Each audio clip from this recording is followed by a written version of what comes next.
You're watching Building the Franchise with the New England Patriots, only on the MBL Network.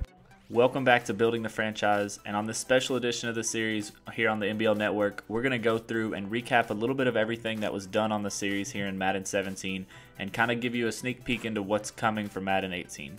And one of the big questions going into the Madden 18 cycle is going to be which team will I cover for the Building the Franchise series. So there's going to be some little pictures like this throughout the video that are I'm kind of going to eliminate them down to the final couple teams, the final two teams, and then reveal who the Madden 18 team is going to be for Building the Franchise. So of the 32 MBL teams for the first round of eliminations for this, we're going to not be the Vikings, the Eagles, the Steelers, the Packers, the Lions, or the Bears. Stay tuned throughout the remainder of this video as we narrow it down to our teams selected for the Madden 18 cycle. And now we're going to go back and check out some clips from the first season of the Building the Franchise series, MBL season number 19. Keep in mind that as this special edition episode of Building the Franchise goes on, that this episode is nothing more than clips from the original series. So it's kind of just the highlights of what happened each and every season and kind of some of the personnel changes and stuff like that. So to see the full stories of everything that you see here today, make sure you go check out the full episodes on the MBL Network YouTube channel. Regular season is upon us here on Building the Franchise with the New England Patriots. We have a lot of information to cover here on this episode. We're going to go through all the first 8 weeks of the regular season. Now that we're past the preseason and we're into the games that count, there's not as many administrative things that need to be covered, but rest assured there's still some stuff that we're going to need to cover here on episode 3. One thing that we did not expect here against the Cardinals was David Johnson's ability to break tackles. He only had 47 yards on the day, but he did have 5 broken tackles that were in very crucial situations throughout the game, which helped keep the Cardinals on the field on 2 very important drives, and he ended up capping off both of these drives with a touchdown. Moving on to try to get Hightower to sign, we're going to increase the bonus a little bit. We're going to bring the bonus up to $2 million, making the offer 33.9. And looks like Hightower is wanting to leave New England. He's wanting to test out free agency and see if he can get some more money somewhere else. And as I'm sure most of you know, just because Hightower says he wants to test out free agency doesn't necessarily mean he's going to get the chance. We still have our franchise tag as a team, so we may use that on him. There's really nobody else I can think of at this time that we could use it on or would use it on. So that could be a possibility going into the offseason. We'll just have to see how that plays out. We are locked in an extremely close race in the AFC East. The Patriots, the Jets, and the Bills are all sitting at 3-3, with the Dolphins only at 1-5. In addition to us needing the win to be able to keep our playoff hopes alive, we also have a record watch we're looking out for. McCourty needs 2 interceptions to set the single season NBL record. Right now the record is 11. He's sitting at 10. So he needs 2 in this game against Miami to break that record. So we end up finishing the season out 8-8. And that's not at all where we want to be. We're second in the AFC East. And even though we only lost 1 division game this year, we got to make sure we win the games that some of the games we lost. A lot of them were really close. They were with, one-score games that we just couldn't finish. We couldn't finish the drive, or we fell behind too early, and we had to try to come back, and we weren't able to do that. Before jumping into some clips from the season 20 part of this series, we're going to go ahead and eliminate 6 more teams from the selection here. So we're also not going to be the Rams, the Bucks, the Dolphins, the Bills, the Redskins, or the Colts. And without further ado, some clips from season 20 where a lot of personnel changes and a lot of player changes and contract changes and things like that happened with the New England Patriots. We're at the end of season number 19. Huge congratulations to Lip for winning the Super Bowl with his Steelers. But we don't have time to focus on that right now. We have to focus on these New England Patriots. We fell short of the playoffs last year. The Jets beat us for the division. So we have some work to do. We have some things we need to fix in the offseason to be able to be a playoff contender next year.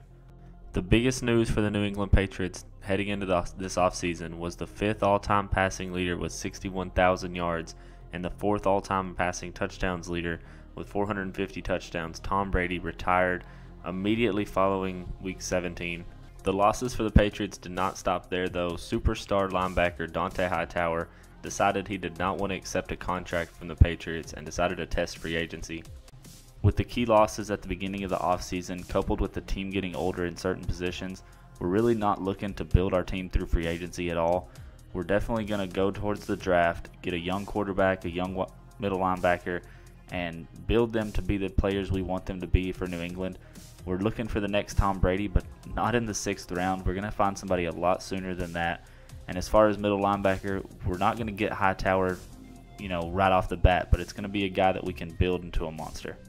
The only trade that we made throughout the whole offseason here was going to be we sent our 2017 third-round pick to the Texans for Braxton Miller. The organization feels really good about this trade. Braxton Miller is a guy who can return kicks and is pretty good already, even 1 year in as a receiver. So he's definitely somebody that we're going to be working with here in the offseason and during preseason to make sure that he's ready. With the loss of Tom Brady at the end of last season, we definitely needed a quarterback, so we decided to draft Nick Doring, 16th overall in this year's draft. Doring and Garoppolo are both going to split time throughout the first 3 games of the preseason. With a tie against Seattle in preseason week 1 and a loss during overtime to the 49ers, Doring is going to get the start for the entire game for the 4th game to try to determine who's going to be the winner of the starting position for week 1. And middle linebacker Darian Bingham, who we're hoping is going to be the next Hightower. Bingham was picked in the 4th round, so he's kind of a steal for us, so we're hoping he's able to give the productivity of Hightower even at a young age. With this being Doring's debut game, all eyes are on him from both the fan standpoint and the coaching staff. Everybody wants to know, can Doring be the next Tom Brady? Malcolm Butler goes down for 6 weeks in this game with a knee cartilage tear. As you know, he's the starting superstar cornerback of the Patriots, so it's definitely a big blow for the team, and we're hoping that no other corners get hurt because if you remember, last season we lost a lot of corners, and that's something we don't want to happen this season. Nick Doring goes down for 8 weeks with a torn hamstring in the first quarter of the overtime 30-27 win against the Saints. The 3rd division game of the season in week number 7 against the Dolphins brings about another division win, 35-10, but it also injures Dion Lewis for the season. He fractured his forearm and had to be placed on IR immediately after the game. Currently, we are tied at 5-3 with the Buffalo Bills for the division lead, with the Jets not far behind at 4-5. With the success that you had running in the last couple of weeks, did you feel like a marked man today? No. Were you surprised that they were able to stop the ground game? Yeah. As you can see, the division's still really close. There's a lot of football left to be played, so the AFC East is definitely not ours yet, and we're not going to just think that these Buffalo Bills and New York Jets are going to roll over and let us take the division. Every division game is really big. It doesn't matter how much you win by, it's just get the win, and that's exactly what we're going to try to do this week against the Jets in MetLife Stadium. Get the biggest news so far as injuries go for the season. Nick Doring has been cleared by the doctors to return to the game, and he's not fully healed, but we're going to bring him back anyway. He was having a better season before he left than Garoppolo's had since he's been gone. So we're going to bring him back in and see what he can do as the rookie going against the New York Jets for the 2nd time of the season and see if we can sweep the Jets this year. The Week 15 matchup against the Jacksonville Jaguars brings a new rivalry to the MBL. It's what's being called the Building the Franchise Bowl, and this is going to be the first game of that rivalry. We end the season 8-8 just like last year, which, if you think about the fact that Tom Brady's not there anymore, it's really not that terrible, but it's not where we want to be. Yes, we had to go back and forth between quarterbacks due to injury, and we even had to pick up Nick Foles throughout the season to try to fill a gap in case Garoppolo got hurt. But the biggest thing is we're not improving. Nothing improved from the year before. We got younger at a lot of different positions, but this offseason is going to be key for us. There's going to be some big changes coming to the roster and to the team in general. And the first of those changes, now that our season is over, is going to be the firing of head coach Griffin Murphy. His contract was up after this season, and we're not even going to waste the time to try to negotiate with him. We're going to put a bid in for Matt Hedrick. Hopefully he'll be able to come in and put some fire under these players in New England and be able to get a better record than the 500, 8-8 that we've been the last 2 years. So after finishing 8-8 in season 19 and 20, we head now into the season 21 clips from the series.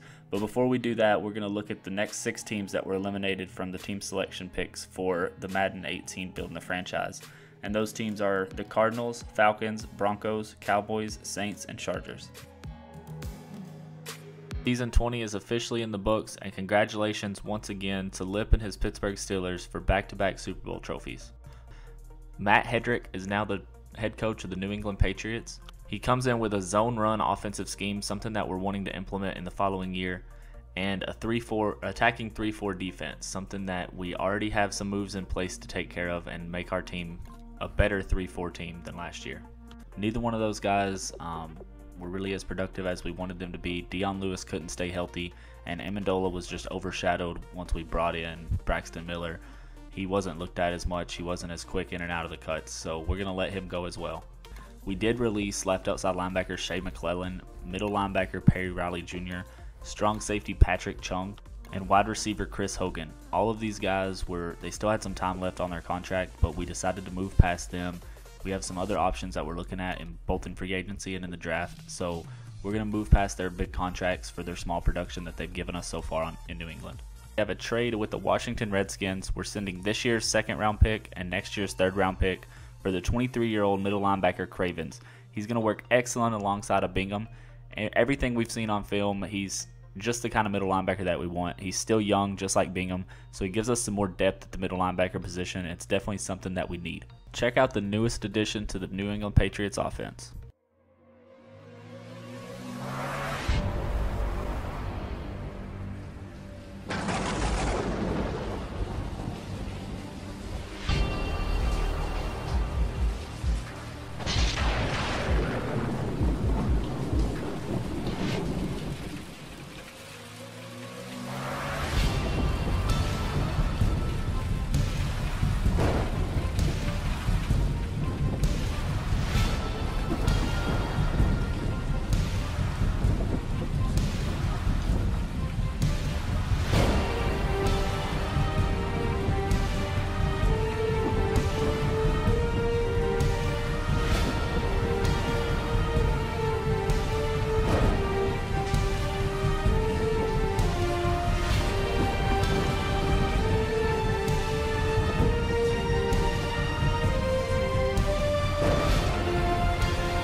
Despite being 33 years old now, Adrian Peterson still is more of an elusive back than LeGarrette Blount is.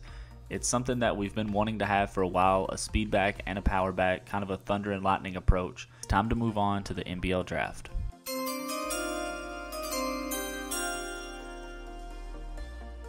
And with the 16th pick in the MBL draft, we selected tight end Stanley Corliss out of Ole Miss. As a quick recap of the offseason we've had, we lost Dion Lewis, Patrick Chung, Danny Amendola, and Chris Hogan. But we also drafted Stanley Corliss. He's really the only great player that we drafted. The other two are mediocre, playing backup roles. The Texans ended up winning the game 27-10. But even bigger than that, we lost Stanley Corliss. He broke his collarbone. He's going to be out 7 weeks. Our Week 5 matchup is going to be against the Jacksonville Jaguars for Part 2 of the Building the Franchise Bowl. I'm going to send you guys over to Bomber and Sonny, who are on the call for the MBL live game. And if you want to watch it afterwards and you want to watch the whole game and not just the highlights, it's going to be on the MBL live playlist on the MBL Network channel, so make sure you check that out as well. January 2nd, it's the new year, MBL Live, first game of the new year, and we're going to kick it off with Building the Franchise Bowl. We got the 3-0 Jacksonville Jaguars at home trying to redeem that loss that they had against the Patriots in the BTF Bowl, the first one. So we got Bomber on the mic, we got Sonny on the mic, and Delvar behind the scenes doing productions. I would look for Jacksonville to be able to do that. So once again, like I said, New England here, although they do look to throw here, they throw it, and New England does it. Oh no, big Gronk Daddy! Allen Robinson, yes. Kenny Stills, no. I think you just hope as Breeze throws an interception. That's game. And that's going to be game. New England comes away with it. Cyrus Jones gets the pick, third interception of the season, and none bigger than that one. So New England appears that they're going to win the BTF Bowl 2.0. We're sitting at 1 game ahead of the Bills and the Jets for the AFC East lead.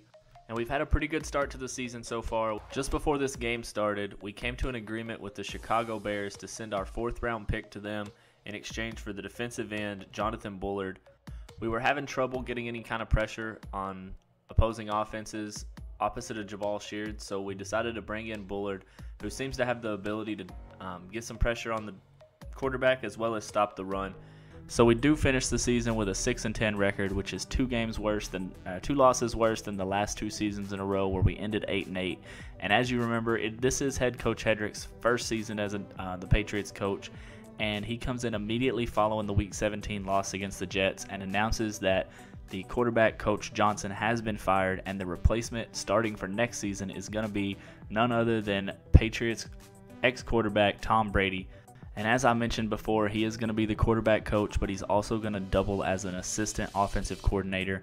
And the first thing that Tom Brady done was immediately following the game, as soon as the players were done changing, he called the quarterbacks into the room and gave them this speech. Every man in this room is counting on you. And every player that's ever worn this helmet is counting on you. And this place is special to me. It's special to the guys that I played with. It's special to the guys that played before me. I didn't have an easy experience. I didn't come in with the opportunity to play right away. I had to earn it. And you know what the greatest honor I've ever received as a player is? I was named team captain. That, to this day, is the single greatest achievement I've ever had, because the men in this room chose me to lead their team. Tom Brady comes in, and the first thing that he does is tries to rally the troops, tries to get the confidence up of both the young quarterbacks, Garoppolo and Doring. There was also rumors before the offseason began that he met with Coach Hedrick and let him know that he would like Hedrick to try to bring in a veteran quarterback during the offseason to try to be a leader for these two young quarterbacks. There were a lot of changes made this offseason. There were reports about mid-season that Hedrick had notes. He was taking notes on every single player and evaluating who was going to be on the team next season. And it turns out that Daron Harmon, the strong safety, Steven Gostowski, and the kicker, the two biggest names, that their contracts ended, and Hedrick decided not to re-sign them. He let them walk, while young wide receiver Kenny Bell was signed to a contract extension following his season as a backup wide receiver on the Patriots. The biggest changes were made, however, during the free agency period, where tight end Rob Gronkowski, running back LeGarrette Blount, and running back Adrian Peterson, along with recently re-signed quarterback Jimmy Garoppolo and multiple other players, were all released during the free agency period. Hedrick also brought in veteran quarterback Tony Romo, seemingly wanting to try out the method that Tom Brady had for the team. And he also brought in running back DeMarcus McKnight, who was on the practice squad on another team last year, and he liked what he's seen from the film that he's seen on the guy, and he brought him in for a workout and decided to sign him to a deal. A deal was also made with the Minnesota Vikings to send the 10th overall pick to the Vikings in return for a second-round pick and a third-round pick this season, as well as a first-round pick next season from the Vikings. So after a 6-10 record season in season 21, the bringing in of Tom Brady, the addition of Adrian Peterson to LeGarrette Blount, and the draft of Stanley Corliss, there were a lot of things that happened in season 20 that were supposed to be geared toward the better for the team, but the team went backward. So we're now going to move towards season 22 and look at some of the clips from that season. But what we're going to do first is get rid of our last major cut, which is another 6 teams from the team selection thing. And those teams are going to be the Giants, the Panthers, Seahawks, Chiefs, 49ers, and Ravens. None of those teams will be on Unisolated's Building the Franchise for Madden 18. So leading up to this game, there were a couple different interesting storylines that we were tracking here. The Patriots head coach, Hedrick, went to social media and guaranteed a victory against the defending AFC champions. And Alex Collins was demoted to second string. DeMarcus McKnight was brought up as the starting running back. Collins had a rough couple first weeks, and McKnight wasn't great whenever he came in as the relief for Collins, but he was a little better and a little more explosive. So Hedrick decided to give him the start against the Steelers.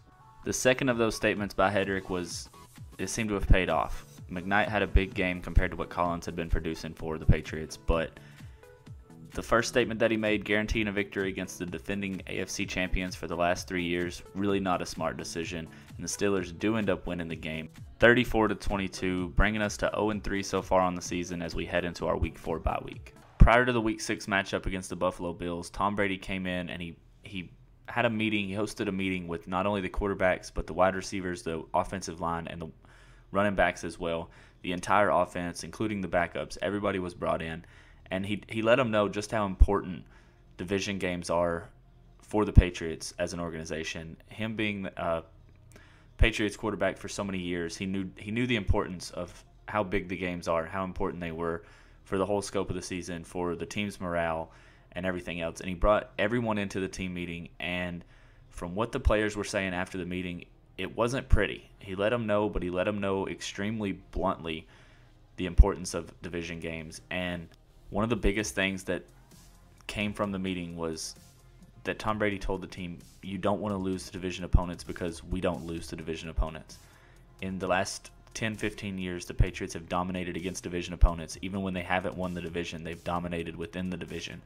And that's something that really struck home with the team, and they seemed to come out on the field with a little more fire. The defense was even fired up. Even though they weren't in the meeting, it bled over throughout the locker room, and the entire team wanted to beat the Bills regardless of the situation, regardless of being winless so far on the season. They wanted this win more than any so far in the year. Before we get into the Week 8 matchup against the New York Jets, we have a decision to make. Back in the offseason, we made the decision to rebuild our stadium. So now we have to decide which stadium we want to go with. And the stadium that we decided on is the Deluxe Traditional Stadium. It's still open top. We're still going to get the weather in New England. We did have the option to build a dome, but it's something that the fans are used to and actually enjoy, is being out there regardless of the weather. After a 10-point loss to the Browns in week number 16, we go to our final game of the season, which is the third installment of the BTF Bowl, the Building the Franchise Bowl, in which we've won the first two against the Jaguars, and we bring the Jaguars into Foxborough. And I'm going to send you out to Sonny and OSU for the pregame show and the broadcast for the game. The Building the Franchise Bowl between the New England Patriots and the Jacksonville Jaguars. The New England Patriots today, they're making the decision to start Nick Doring once again. This is a team that has sort of had the quarterback carousel. Tony Romo, Turner Tennant, Nick Doring, all getting options at the quarterback position. Doring, the second-year man out of Wisconsin. He came onto the scene last year and was really a nice change of pace in New England, but turnovers have plagued him. He's getting another shot today. Not a lot of attempts on the year, only 33 pass attempts, 3 touchdowns, 2 interceptions.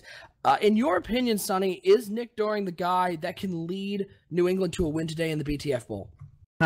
Well, if he doesn't, he may be looking for a new job next year. And either way, he actually may be looking for a new job next year. Rumors coming out of New England right now is that Doring's on his way out. Talks of possibly drafting his replacement with 2 picks in the top 5. The Patriots definitely have the ammo to grab one of these great rookie quarterbacks we're expecting to see next year. So as far as Doring's concerned, he may be interviewing for his job for his next team that he'll be playing for next season, not necessarily here in New England. Coming up next, we're going to send it out to Foxborough for the BTF Bowl, third edition of this one. Patriots leading it 2-0. We'll see who wins this week, Week 17 on MBL Live. Being a long drive, they need to try not to push it too early, just sustain. Handoff to McKnight, who shakes and makes a man miss, and he's got a lot of room. He's up to the 40, the 30, one man to beat, shake and bake. He's going to get taken down from behind, but he takes it up to the opponent's 20-yard line. McKnight in the backfield. They are going to hand it to McKnight over the left side. He makes a man miss. He's got a lot of room over there. He's up to the 10, the 5, touchdown, New England. McKnight hits the hole hard and is able to rush it. 49 yards for a New England touchdown. What a big play. For the free agency period, the most notable losses for the team were wide receiver Julian Edelman and cornerback Logan Ryan. The rest of the players that were released from the team weren't necessarily huge playmakers on the team and or were backup players on the team, so they weren't really a big loss. But in free agency, we ended up adding Eric Berry and Kendall Fuller as the 2 biggest names. In the season 23 draft, the number 3 overall pick was ours due to the trade we made last season with the Minnesota Vikings, which seemed to pay off as we selected quarterback Steven Zott out of Oklahoma. And with a newly revamped offensive line and the struggles we had last season at quarterback, Zott is expected to come in as the starting quarterback week 1 in the regular season. And for the number 5 pick, which is our own pick in the first round, we select wide receiver Cortez Boger. This senior out of Pittsburgh was highly sought after by most MBL teams. So after a 4-12 season in season 22 and a failed Tony Romo experiment, we did, however, win 3 of the last 3 BTF Bowls against the Jacksonville Jaguars and Gibbs as their owner, leaving him feeling unwelcomed after the games. But moving forward into season number 23, we changed the graphics up for the BTF series a little bit, letting us showcase some of the players after the game and kind of highlight what they've done throughout that game. But we're going to eliminate 4 more teams from the team selection for Madden 18, and those teams are going to be the Raiders, the Browns, the Jets, and the Texans. And now we're going to look at the graphics changes for a little bit for season number 23. So one of the big things that I'm bringing to the series here, and one of the things that I'm most excited about myself, is basically player of the game. It's something we're going to do after each and every game, and I'm going to show you guys, you know, their stats and what they've done and how they contributed to the game if we didn't talk about it during the highlights. And with that, with this game in week 2 against the Dolphins, we already talked about Steven Zott and what he done throughout this game.